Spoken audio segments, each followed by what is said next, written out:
So while the river is super low and clear, I'm trying to take advantage of it and get in the river as much as I can. So today, just under the Keith Wilson, another pretty popular fishing spot, and I hope to get a whole bunch of fishing gear and clean up some of the river. Another pretty chilly day. It's probably like 4 degrees or so, but gotta put the suit on and yeah, look in the water. Alrighty, I'll suit it up. Let's go take a walk in the river. It's really shallow and slow, so it's a pretty good time to do this. There's gonna be tons of snags and stuff from people fishing all summer. This footage was filmed a little while ago now, on December 15th, and the river looks a little bit differently now. With all that rain we've had recently, it definitely is not as clear as this, so hopefully it calms down and I can get back in the river soon. But for now, the river is not very clear, so it doesn't make very good diving, and it's not the best footage that I'm going to be getting for you guys, so there's not a lot of point right now. I'm going to be a little bit curious though. As you can see here, there was a couple salmon still in this, and I wonder how late they really are. Like, there's always going to be a couple stragglers, so I want to see the latest that I've ever seen a salmon in the river. So at the end of January here, I'm going to try and do a couple more swims and see if I can see any stragglers, and maybe check out some steelhead that are in the system.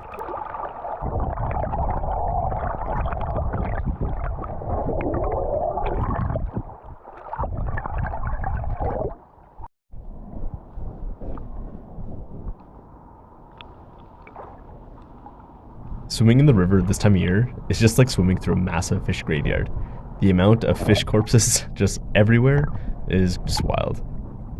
And sometimes it's kind of interesting because you can see where certain fish have been snagged or hooked, and occasionally these fish bodies still have the hooks in them.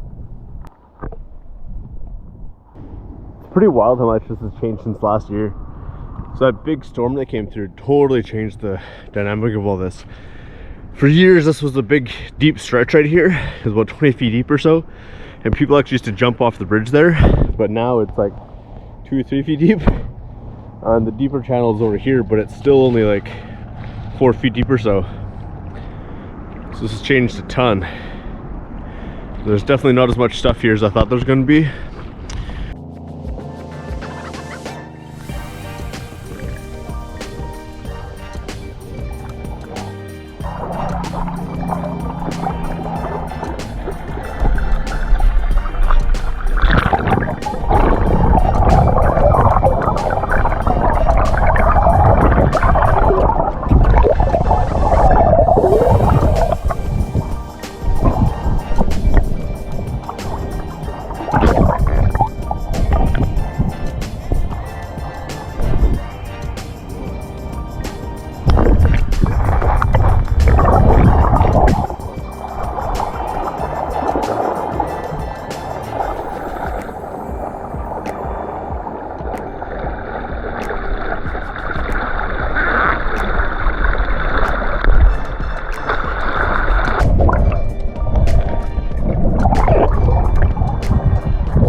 That's a big lure.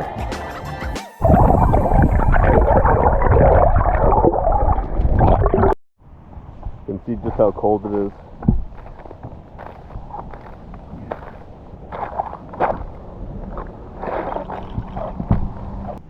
Wonder how thick this is. Oh.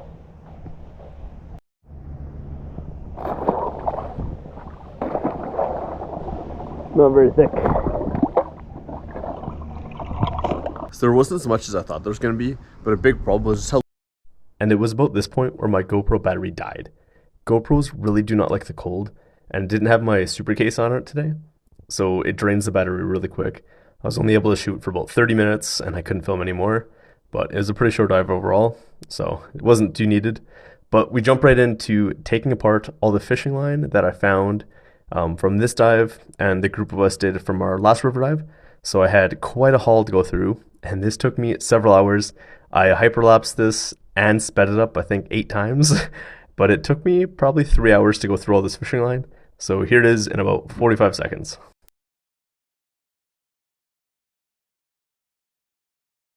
So overall, after the count here, we have 451 hooks with no barbs, 100% legal, and only 15 hooks that have barbs here that are not allowed.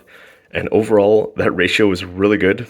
That's, I think, less than 5% barbs. Usually it's closer to 30%, I would say. So this section that we got these from is an area that I call the slab. It's right below the Slessie confluence.